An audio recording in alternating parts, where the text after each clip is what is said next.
Great stuff. Now please welcome the director of Brokeback Mountain, Crouching Tiger, Hidden Dragon and Life of Pi, the great Ang Lee. And his young star, Suraj Sharma. So, gents, welcome to London. Thank you. And there's an old saying in show business, never work with children, animals or water. So what made you want to work with children, animals and water in Maybe this movie? with 3D I can solve the problem. It was 3D the way into, because you read this book. I got lucky with this kid. And this kid, indeed, And yeah. tiger is manageable. Water is really difficult. Yeah. Okay, because you read this book 10 years ago when it first came out. Right. And you thought, this isn't a film, no one can do this? It didn't even occur to me I was reading movie material. I was reading for pleasure. Okay. Yeah. So at what point did it become a film for you? When I was asked 4.5 years ago to do it, and I got challenged, I got seduced. You know, somebody actually want to spend the money to make this movie. So then you have to explore it. I thought of 3D. Maybe we can see through a drift movie without Tom Hanks. No, maybe water. Maybe water can. No, that was before I met this guy. Okay. I don't know if it's worth watching or what. But I was hoping water itself can be a character with the 3D. I was just imagining. I didn't know what it was. I thought of a script frame. Maybe I have an old pie tell a story. Maybe I can examine and experience at the same time in the same frame of movie work. So once I start thinking, I really want to make the movie. I would really want to take the challenge. But most importantly, somebody's actually going to pay for it. Yes, that's always important. Yeah. So the 3Ds, which is fantastic, was hugely important. Getting Richard Parker, the tiger, was hugely important. The water was hugely important. But pie, you had to have a pie. So can you talk about finding Suraj, and then if you can talk about how you got this role as well? Well, there's obviously no 16-year-old Indian movie star, so we got to find somebody new. Yeah. So we knew that from the beginning. To do that, you have to carpet the whole Indian. I start with the India. If I think I don't find it, I found anywhere in the world. If we don't have the boy, we don't have the movie. After interviewing 3,000 kids, there's an army of Indian agents searching every high school, and the younger side of a college, asking anybody will read for the part. Suraj, I believe I'll have him tell you that. Yeah. Actually, he accompanied his brother to the audition. After 3 rounds, I get to meet 12 finalists. And when I saw him, I thought he looked like pie. It's just karma, Yeah. How you feel. When you read the book, pie is everybody. Some of you read the book. Pie is every man. Yeah. It's symbolic. It's very hard to envision what that is. When you actually see him, deep eyes, smart-looking, curious, soulful, and vulnerable, but also could be brave. I can see it. I can see it. It's kind of looking cute too. I saw his framing. I thought this guy can go really thin. Yeah. If I can beef him up and then lose the weight, that might do the job. But I think most importantly, when I tested him, screen test, he is incredible talent. I just need to set him in the situation, and his whole body will function accordingly. At the end of the long scene, he started to cry and uncontrollably, and he apologized for it because he never acted before. I sent the tape to studio. They loved it. That's a great incentive for them to invest in the movie. Right. With all the difficulties, finally we can see somebody who carries the movie. Yes. And Suraj, you hadn't acted before? No. You didn't go to the audition to audition? No. So how did you get this role? I don't know. For me, I went for the first audition. It was just my brother was going and I was just kind of accompanying him. And I really didn't... sometimes when you don't expect anything at all, you don't even want it. You don't even realize that you want it. So for me, right in the beginning, I just really went, and the audition I actually gave very reluctantly. I didn't think there was anything that was going to come out of it. Okay. So, but as the auditions went by, I started getting closer to something, and I didn't expect to get the role ever, but I began to want it more and more. And third audition, I read the book afterwards. I finally realized what I'm auditioning for and who's going to direct it. So you hadn't read the book? And no. Okay. No. Then I read it thrice. When I read it the first time, I just read it again and again because it's a little bit of a troublesome book to read. Then final audition I went and I was really nervous. I met Davya and I was shaking. I just didn't know what to do. And the first time I did the scene, I forgot my lines. I didn't know what I was doing really. And that's when I think Davyan kind of directed me for the first time or talked to me for like 5-6 minutes, and those 5-6 minutes really it just becomes real then. Yeah. He makes it real. And I did it for the second time, and I don't know, he put me in some sort of a situation, and when I said what I said, then it was kind of moving. So I started crying, and I didn't even know whether that was a good thing or a bad thing. So I just didn't know what to expect, and then I went back home, and for me, I was still thinking about the fact that I had forgotten my lines, and I thought I wouldn't get the role. And Davyan and all of us went for dinner. I still didn't know whether I'd gotten the role or not. I going for dinner, and eventually somehow I don't know why or how, but I ended up in Taiwan, and it's quite a journey since then. Yeah, absolutely. Well, we've all had bad job interviews, I'm sure. So I can sympathise with that, believe me. But you got the job in the end. But you'd never acted before. You'd never wanted to act before. Was this something that was completely new for you? Yeah. Yeah. I didn't ever think I would act.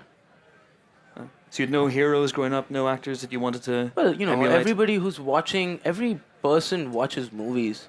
There's nobody who doesn't watch movies. So, you watch movies. I watched movies, but I never thought I'd be in one. I never thought I'd be in any way associated with one. It was something that just never crossed my mind.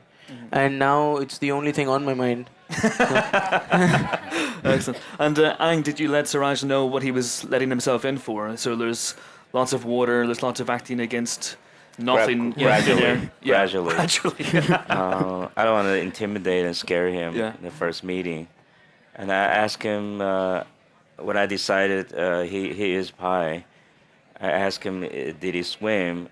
Apparently he didn't. He said, oh, probably won't drown. And I said, how long can you hold your breath? And I tested him, it was only 15 seconds. I said, I have shots, underwater for a minute. You better hold for a minute and a half. But I tested him. He's a very coordinated person. Yeah. Very agile. Yeah. He could play drum. I saw him play that. He could do karate. So he hop around. It looks like he's trainable. I think somebody like him, give him 3 months, we can train him. I think most of all, I sense that he belongs to movie making. I could smell it. I don't know. It's my talent, my professional skill, I suppose. When somebody, a young talent, he belongs to movie making, I could tell. Absolutely. Yeah, I could smell that. I was right. I was very confident about that. No, he's amazing. But I think we're going to have a clip from the film now. And Suraj, you're not in this, but it is young Pi. And this is the first time we see in the movie the tiger, Richard Parker. And we'll maybe explain that name when we come back. Here's our first look at Pi and It's Richard actually Parker. the second time. Second time, good point. Yeah. So that's Richard Parker. And how much of that is real? Parker. Young Richard Parker. Yeah. And is that a real tiger at that point, or is that CG, or is it a mix of the two? What do you think? I would say real, and then maybe a mix of the two when he comes close up. Well, some of the movie we use real tiger, but we didn't have a younger tiger, so that's all CG. That's all CG? That's all CG. Okay, hats off. There you go. We have some questions now from our Facebook, the Life of Pi Facebook page, some people who sent in some stuff. Both Anisha Chowdhury and Sujanadran Subramaniam asked similar questions about the tiger. How challenging was it to film or deal with animals? And were they cooperative, or were the tigers moody, so to speak? They are. Yeah. There's some tiger. They're conditioned to be more pet-like, but that's not. We have one tiger like that for some more tamed sort of behavior, simple task. But there are 3 aggressive tigers. They're trained by a French trainer. I think he's the best one in the world, Thierry Lepontier. He brought the tiger to Taiwan, and they're not good tempered. They're to be provoked, and they're explosive, but they're great actors, I think. Yeah. So we shoot them. In tiger, yeah, it's hard. But I don't deal with tiger. The trainer do.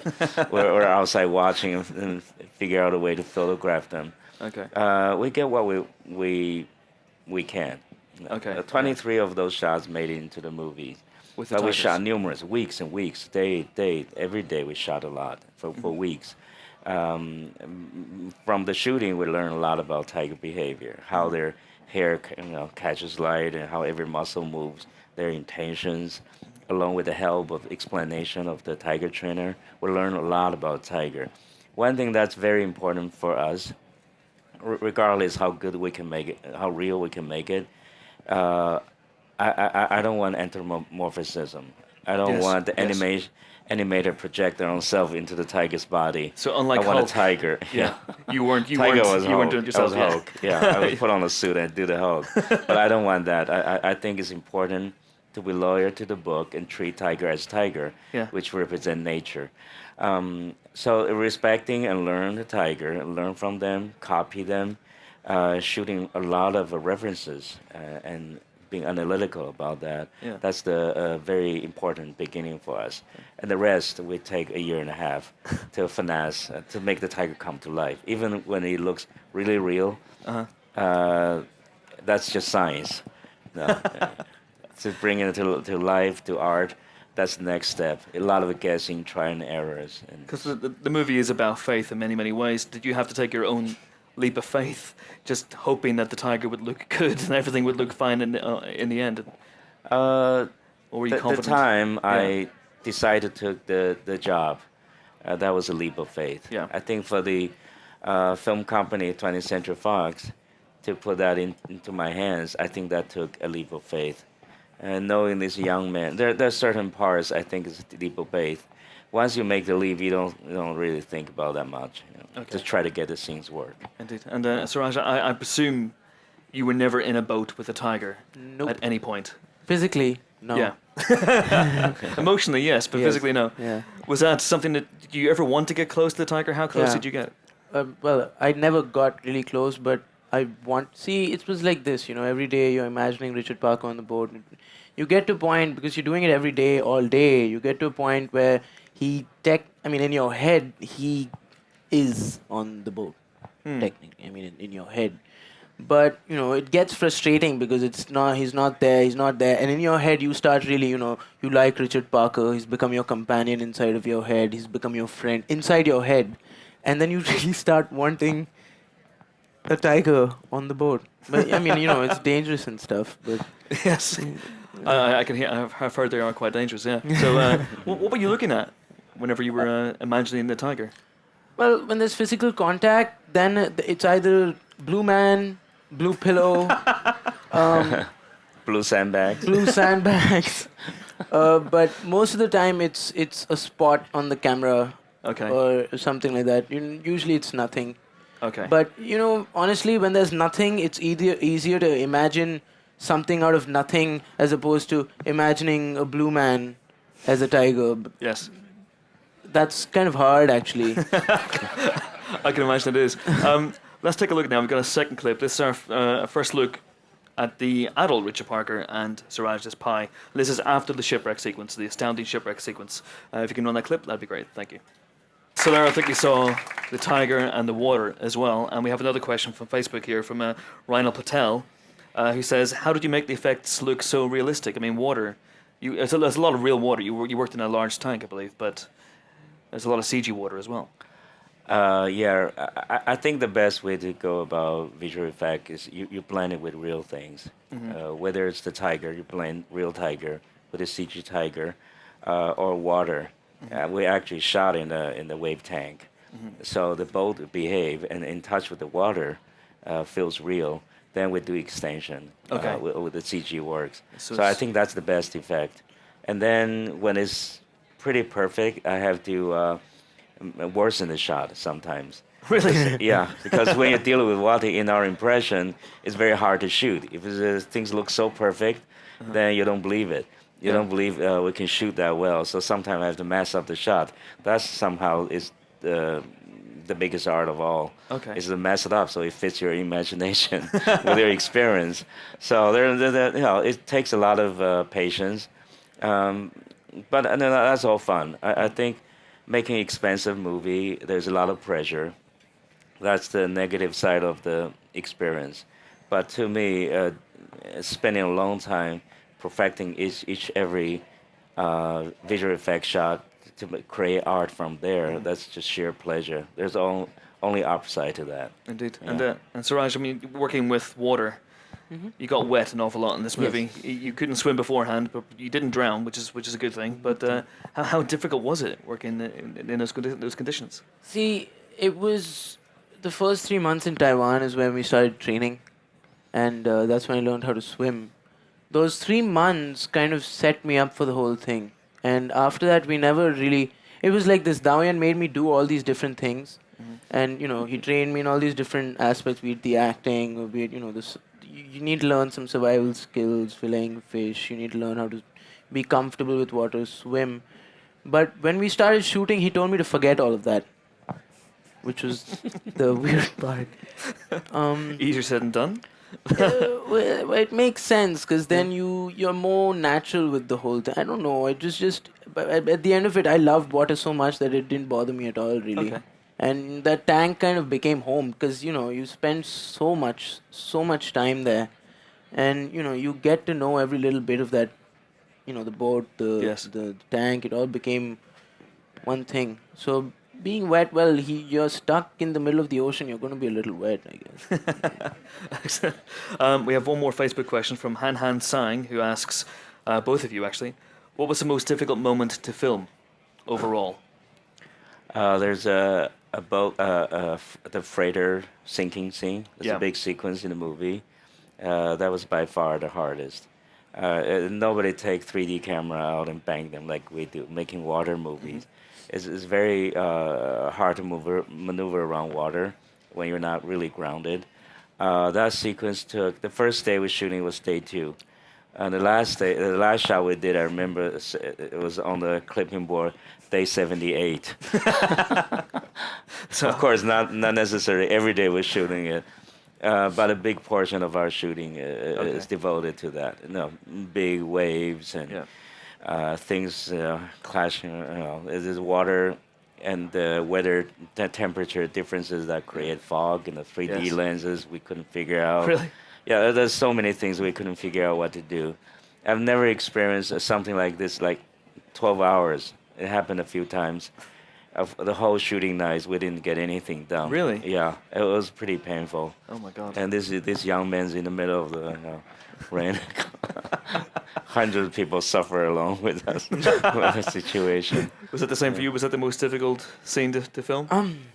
He had the best ride. No water park I was on can this amazing. provide such a great ride. Yeah, it was great. You were on this ship, everything's sinking. And it was really something, because it's kind of like you get, thrown into the deep end of things. Everything else later on just seems mild comparatively because very honestly, I felt like I was on a ship that was sinking. Yeah. My family was going. Everything I knew was being lost. And, it was very real. But if there was one thing that's the closest to my heart is when that underwater shot, Oh yeah. freighter. Yeah. We started training for that. As Darwin said, I could hold my breath for 15 seconds. And right from the beginning, we knew we had to get to that level where I can hold my breath through the shot. And there's movement. And you kind of have to stop thinking about the fact that you're holding your breath and everything is pretty crazy. And you got to try and, imagine everything you knew just leaving you. It was hard, but it was a good feeling to get that done, because we trained a very long time for that, right from the beginning. And this was during, near the end is when we actually finally did it. And we were training for this right from the beginning. So it was a personal thing. I needed to kind of get this done. That was your Everything journey. else, I just, I would just say, okay, Davin's there, it'll happen. Even this, I knew Davin's there, it's gonna happen. But I still felt like, okay, in this case, there's a little bit of pressure on me. I should probably hold my breath and just go for it. And, We did 23 times. 23 times. Wow. That was quite arduous. I can imagine. I can imagine. I thought you might say the flying fish sequence, which is the next clip, but you didn't. But that's fine because the next clip is an amazing sequence involving some flying fish, Richard Parker, and pie. Enjoy. Amazing stuff. Okay, now if we got about 10 minutes for some questions from you guys, so put your hands up if you have anything to ask. Yes, please. Thank you. Hi, I have a question for both of you. And what can you learn from each other by shooting this film to work with such an experienced director with very good character and work with such a fresh, talent young actor? So what did you learn from each other making this film? That's a hard one to answer. Nice.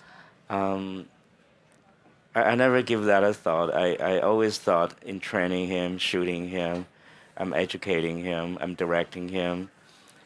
He's so talented. Sometimes I feel he's the little Buddha. I just remind him what he already know from previous lives and all that. But I always tell him what to do. So is a numerous amount of people. We're all parenting him. We look after him, we educate him, we give him instructions. Every department has to do that. And he's surrounded by people, adults. And then one day, toward the end of the shooting, the last 3 months we shoot nothing but him on the water, in the wave tank, and we're shooting order so he can lose weight. Our every shot is him, and then when we have lunch, we take lunch break. He do the crunches. He doesn't have lunch, and he start doing all the exercise to lose weight. Then we feed him a small slice of apple. Slave driver. And the last month, I want that spiritual look on his face. He's losing weight, looking gaunt. We never do that to the tiger, but we do to him. And I forbid anybody talk to him because we have to take the parallel journey along with Pi. That's the best way to make the movies. At that time, I realized how incredible he is. He provided the innocence and the devotion to his role. Eventually, his availability. I told him that. Now, in feeding back, he's teaching us. In Chinese, we say teaching is learning. It's a two-way street. When we teach him long enough, when he take that enough, and one day we realize we're following him. His body composition, his innocence, every bit of him giving to the movie is eventually take us through. We're all Pi. We're following him. He's our spiritual leader. So that's not something I learned from him. It's like miracle. It's something very spiritual. I hope, like all of us, he's taking this as a good journey, a learning journey. We learned it together. So we're all Pi in some ways. And Suraj, who is actually Pi, what did you learn from Ang? See, a lot. I can't. We've got 5 minutes. Many things, he kind of showed me what I want to do with my life. And, you see him, like right now, he's sitting next to us. This man is he's a genius. He's so good at what he does. The way he tells his stories, this puts it so simply, yet what he's saying is so complex. And, he's accomplished. And at the same time, with all of this under his belt, he's just human, he's it's really awkward saying this to you, but pretend he's not here. He's just so simple, he's just so nice. You see that, there's so many people who do great things and then they feel great. And Daoyan does great things and yet he's simple. He's down to earth. And I think that's one of the things, most important things I guess I learned, that always gotta, stay connected with the real world, stay down to earth. Absolutely. There's a gentleman right behind the ladies here. Thank you. Hi, this question is for Ang, mainly. Just want to say, how different is the film we see on the screen, or indeed similar, to the film that you initially saw in your head when you were asked to direct this film? Very different.